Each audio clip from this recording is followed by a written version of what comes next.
A fuga para o Egito.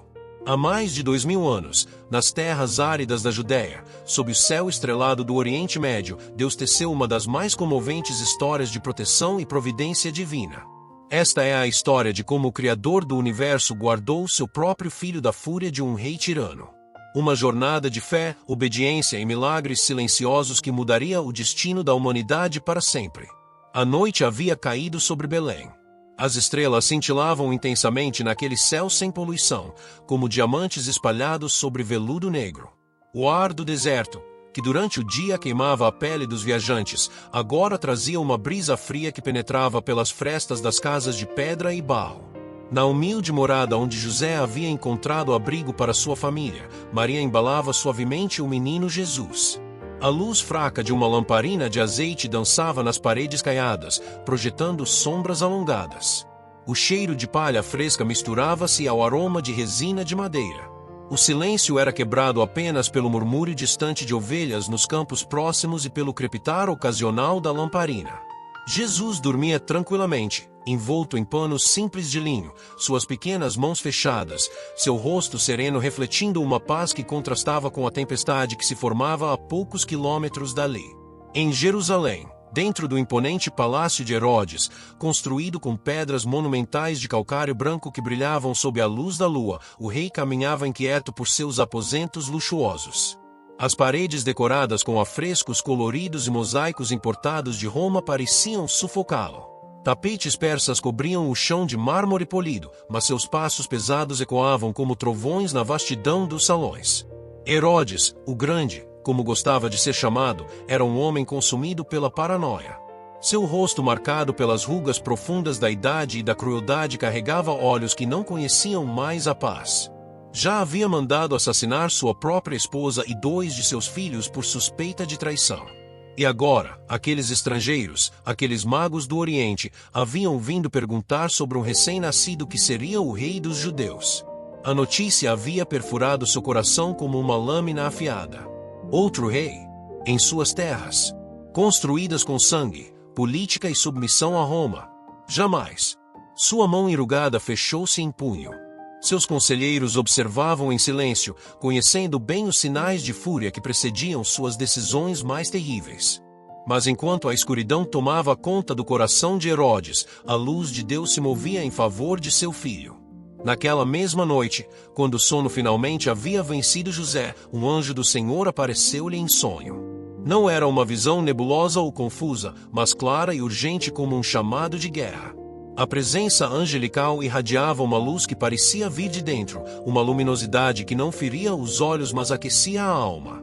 Sua voz era firme, sem hesitação. Levanta-te, toma o menino e sua mãe, foge para o Egito e permanece lá até que eu te avise. Porque Herodes há de procurar o menino para o matar. José despertou sobressaltado, o coração batendo acelerado contra o peito. Gotas de suor frio escorriam por sua testa. Não havia tempo para dúvidas ou questionamentos. A mensagem divina não deixava margem para hesitação. Ele conhecia as histórias sobre Herodes, conhecia sua crueldade legendária. Se o anjo do Senhor havia advertido, o perigo era real e iminente. Com movimentos precisos mas silenciosos, José levantou-se. Suas mãos calejadas de carpinteiro, acostumadas a moldar madeira e construir, agora tremiam levemente enquanto acendia outra lamparina. A luz fraca revelou Maria, que já havia despertado com o movimento, seus olhos grandes e escuros encontrando os de José em um entendimento silencioso. Precisamos partir. Agora, sussurrou José, sua voz rouca carregando a urgência da mensagem divina. Maria não fez perguntas. Não havia tempo para palavras. Ela segurou Jesus com mais força contra seu peito, sentindo o calor do pequeno corpo, os batimentos suaves de seu coração. Seus dedos ágeis rapidamente envolveram o menino em mais camadas de pano, protegendo-o contra o frio da noite no deserto. José reuniu seus poucos pertences, um odre de couro para a água, alguns pães de cevada, tâmaras secas, um manto grosso de lã para proteger contra o frio noturno, as ferramentas básicas de seu ofício. Suas mãos se moviam com pressa controlada, cada objeto sendo escolhido pelo peso e pela necessidade. Não podiam carregar muito, a jornada seria longa e difícil. O jumento que haviam usado na viagem de Nazaré a Belém foi rapidamente preparado. O animal, acostumado à vida simples e ao trabalho árduo, permaneceu calmo enquanto José ajustava os alforjes em seu lombo. O couro das rédeas estava gasto pelo uso, mas ainda firme. Sob o manto de escuridão, com apenas as estrelas como testemunhas, a pequena família deixou Belém. As ruas estreitas da cidade, construídas com pedras irregulares, estavam desertas. As casas de barro e pedra calcária, empilhadas umas sobre as outras nas encostas, permaneciam silenciosas. Cães vadios remexiam em restos de comida, mas nem eles se importaram com os 3 viajantes que desapareciam na noite. José guiava o jumento pelas trilhas rochosas que desciam das colinas da Judéia. Cada passo era medido, cuidadoso. O caminho estava coberto de pedras soltas que podiam causar uma queda fatal. À esquerda, penhascos escarpados despencavam em abismos profundos. À direita, formações rochosas se erguiam como sentinelas silenciosas contra o céu estrelado. Maria segurava Jesus firmemente, seu corpo absorvendo cada solavanco, cada movimento brusco do animal. Suas mãos, pequenas mas fortes, moldavam-se ao corpo do menino como um escudo vivo. Ela murmurava orações em hebraico, palavras antigas de súplica e confiança que haviam sido sussurradas por gerações de mães em Israel. O frio da noite no deserto era cortante. A temperatura, que durante o dia ultrapassava facilmente os 40 graus, agora despencava para próximo de zero. A umidade do ar era praticamente inexistente, fazendo cada respiração queimar na garganta. O vento uivava entre as rochas, carregando areia fina que entrava nos olhos e grudava na pele. Mas José não parou. Seus olhos, acostumados à escuridão, seguiam as trilhas que caravanas comerciais haviam usado por séculos. Suas sandálias de couro, já gastas, tocavam o solo com confiança. Ele conhecia as histórias dos patriarcas, sabia que aquele não era o primeiro filho de Israel a buscar refúgio no Egito. José, o filho de Jacó, havia sido vendido para o Egito e lá se tornará poderoso. E também o próprio Moisés havia fugido para Midian antes de retornar para libertar seu povo. Agora, o filho de José seguia os passos da história de seu povo. À medida que desciam em direção ao vale, a vegetação mudava. As oliveiras retorcidas e os figueiros das colinas da Judéia davam lugar a arbustos espinhosos e acacias isoladas. O solo tornava-se mais arenoso, mais instável. A cada passo, o jumento afundava levemente, tornando a caminhada mais exaustiva. Quando a primeira luz da alvorada começou a atingir o horizonte com tons de rosa e laranja, José finalmente permitiu que parassem. Encontraram abrigo em uma formação rochosa que criava uma caverna natural. As paredes de pedra ainda guardavam o frio da noite, mas ofereciam proteção contra o sol que em breve castigaria o deserto. Maria desceu do jumento, suas pernas dormentes pelo esforço de manter a posição por horas. Ela se sentou sobre uma pedra lisa, afastou delicadamente os panos do rosto de Jesus e ele abriu seus olhos pela primeira vez desde a partida. Não chorou. Apenas olhou para sua mãe com aqueles olhos profundos que pareciam guardar mistérios eternos. José deu água a Maria, depois ao animal, e por fim bebeu ele mesmo. O líquido precioso era racionado com cuidado extremo. O caminho até o Egito levaria dias, talvez semanas, e não havia garantia de encontrarem poços no trajeto. Enquanto Maria alimentava Jesus, José ficou de guarda na entrada da caverna, seus olhos percorrendo o horizonte. A paisagem estava vazia, silenciosa, apenas o calor começando a ondular no ar como água invisível. Mas ele sabia que a segurança era uma ilusão frágil. Herodes tinha soldados, espiões, informantes espalhados por todo o território. Eles descansaram apenas algumas horas. O calor do meio-dia tornava impossível viajar, o sol do deserto era impiedoso, capaz de matar os desavisados. Mas assim que a sombra da tarde começou a se alongar, José acordou Maria com gentileza e eles retomaram a jornada. Dia após dia, seguiram para o sul. A paisagem tornava-se cada vez mais desolada. Montanhas de pedra nua, esculpidas pela erosão de milênios, erguiam-se como catedrais de rocha. Vales profundos serpenteavam entre elas, seus leitos secos testemunhando antigas torrentes que há muito haviam desaparecido. Ocasionalmente, Encontravam um oásis, uma mancha verde miraculosa em meio ao marrom e dourado do deserto, onde algumas palmeiras de tâmara se curvavam sobre um pequeno poço de água. Nesses lugares, juntavam-se brevemente a outras caravanas. Mercadores que viajavam entre Gaza e o Egito, nômades beduínos com seus rebanhos de cabras magras, fugitivos como eles buscando refúgio em terras estrangeiras. Mas José mantinha distância, evitava conversas. Não podia confiar em ninguém. Qualquer palavra descuidada poderia chegar aos ouvidos errados. Em uma dessas noites, enquanto acampavam próximos a uma caravana de especiarias que vinha da Arábia, Maria segurou a mão de José. Seus dedos finos entrelaçaram-se com os dele, ásperos e calejados. Deus está conosco, ela sussurrou, seus olhos refletindo as estrelas acima. Eu sinto. José apertou sua mão em resposta. Ele também sentia. Apesar do medo, do cansaço que penetrava até os ossos, da incerteza do amanhã, havia uma paz inexplicável. Uma certeza profunda de que mãos invisíveis os guiavam, que anjos não vistos marchavam ao seu lado.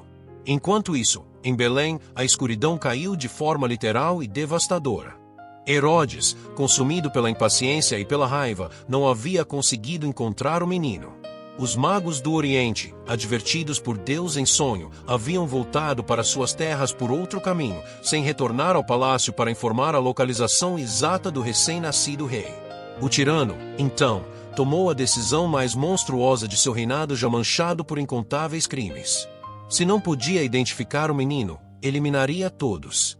Chamou seus comandantes militares e deu a ordem que faria as mães de Belém chorarem por gerações. Matem todos os meninos de 2 anos para baixo em Belém e em toda aquela região. Seus soldados, acostumados a seguir ordens sem questionar, marcharam para Belém.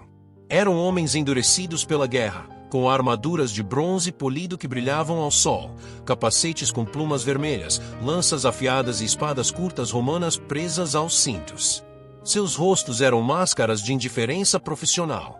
O amanhecer em Belém começou como qualquer outro. Mulheres acordavam para buscar água nos poços, homens preparavam-se para o trabalho nos campos de oliveiras e vinhedos, crianças corriam pelas ruas estreitas. O cheiro de pão fresco sendo assado em fornos de barro misturava-se ao aroma de mirra e incenso das lojas de mercadores. Então, o som de botas militares ecoou nas pedras antigas. As portas começaram a ser arrombadas. Gritos perfuraram o ar matinal. O massacre foi rápido e brutal. Soldados entravam nas casas, ignoravam súplicas desesperadas de mães que se jogavam aos seus pés, arrancavam bebês dos braços de pais impotentes. O choro de crianças inocentes misturava-se aos lamentos angustiados de famílias destruídas. O sangue de inocentes manchava as pedras das ruas que, pouco tempo antes, haviam testemunhado a alegria dos pastores anunciando o nascimento do Salvador. Cumpria-se, assim, a profecia antiga de Jeremias, proferida séculos antes. Uma voz se ouviu em Ramá, lamentação e grande pranto, Raquel chorando por seus filhos, e não querendo ser consolada, porque já não existem. Raquel, a matriarca de Israel, enterrada próxima a Belém, parecia chorar novamente através das mães que perdiam seus filhos. O luto cobriu a pequena cidade como um manto pesado. O silêncio que se seguiu após os soldados partirem era mais ensurdecedor que os gritos, era o silêncio da ausência, do vazio deixado por vidas brutalmente interrompidas. Mas o menino que Herodes procurava estava seguro, a centenas de quilômetros de distância. José, Maria e Jesus finalmente haviam alcançado as fronteiras do Egito. A terra dos faraós, das pirâmides antigas, do rio Nilo que trazia vida ao deserto. Era uma terra familiar para o povo judeu. Seus ancestrais haviam sido escravos ali. Moisés havia nascido em suas margens, e foi do Egito que Deus chamara seu povo. Do Egito chamei o meu filho. Agora, o Egito não era mais a terra de escravidão, mas a terra de refúgio. O Filho de Deus encontrava proteção na mesma terra que uma vez havia aprisionado seus ancestrais. A providência divina tecia paradoxos através da história. Estabeleceram-se em uma comunidade judaica em Alexandria, a grande cidade costeira fundada por Alexandre, o Grande. Era um lugar de diversidade impressionante, egípcios nativos, gregos, romanos, judeus, mercadores de todas as nações conhecidas. O porto fervilhava com navios comerciais, o mercado transbordava com especiarias da Índia, tecidos da Síria, ouro da Núbia, trigo do próprio Vale do Nilo. José encontrou trabalho como carpinteiro. Suas mãos habilidosas logo conquistaram reputação. Ele construía portas, janelas, móveis simples para as casas de adobe e pedra. Maria cuidava de Jesus, observando-o crescer forte e saudável sob o sol do Egito. Ela cantava para ele os salmos de Davi, ensinava-lhe as primeiras palavras em hebraico, contava-lhe as histórias dos patriarcas. Mas seus corações nunca deixaram Israel. Todas as noites, José e Maria olhavam para o norte, para as estrelas que brilhavam sobre a terra prometida. Suas orações subiam aos céus como incenso, pedindo o dia em que poderiam retornar. Os meses se transformaram em mais de um ano. Jesus dava seus primeiros passos nas ruas de Alexandria. Suas primeiras palavras eram um misto de hebraico e os sons do egípcio que ouvia ao redor. Mas havia algo diferente nele, algo que Maria percebia em seus olhos, uma sabedoria que transcendia sua tenra idade, uma presença que acalmava e confortava. Então, em uma noite como aquela primeira em Belém, o anjo do Senhor apareceu novamente a José em sonho. Desta vez, a mensagem não era de fuga, mas de retorno. Levanta-te, toma o menino e sua mãe e vai para a terra de Israel, porque já morreram os que atentavam contra a vida do menino. José acordou com o coração transbordando de alegria misturada com alívio. Herodes, o tirano, havia morrido. A notícia já havia chegado ao Egito através dos mercadores. O rei, consumido por doenças terríveis que muitos viam como julgamento divino, havia expirado em agonia. Seu corpo, segundo diziam, havia apodrecido antes mesmo da morte, comido por vermes, emanando um fedor insuportável, um fim apropriado para quem havia causado tanto sofrimento. A jornada de volta foi mais leve, embora não menos longa. O peso do medo havia sido substituído pela esperança do retorno. Cada passo que os levava para o norte era um passo em direção ao lar, às terras de seus ancestrais, ao cumprimento das promessas antigas. Mas ao se aproximarem da Judéia, José ouviu notícias preocupantes. Arquelau, um dos filhos de Herodes, havia herdado o trono da Judéia. E diziam que era tão cruel, se não mais, quanto seu pai. O medo voltou a apertar o coração de José. Teriam escapado de um tirano apenas para cair nas mãos de outro? Naquela noite, Deus falou novamente. Em sonho, José foi advertido a não se estabelecer na Judéia. Deveria ir para o norte, para a Galiléia, longe do alcance direto de Arquelau. E assim, em vez de retornarem a Belém, seguiram para Nazaré, a pequena cidade nas colinas da Galiléia onde José e Maria haviam se conhecido e começado sua vida juntos.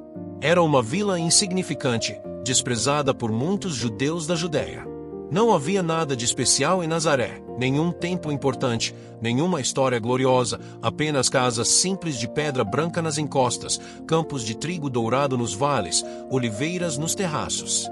Mas era ali que Jesus cresceria. Naquela vila humilde, o Filho de Deus aprenderia o ofício de carpinteiro com José, ajudaria Maria nas tarefas diárias, brincaria com as outras crianças nas ruas de pedra. E quando adulto, ouviria o desprezo em vozes que perguntariam: pode vir alguma coisa boa de Nazaré? Mas essa era precisamente a beleza do plano de Deus.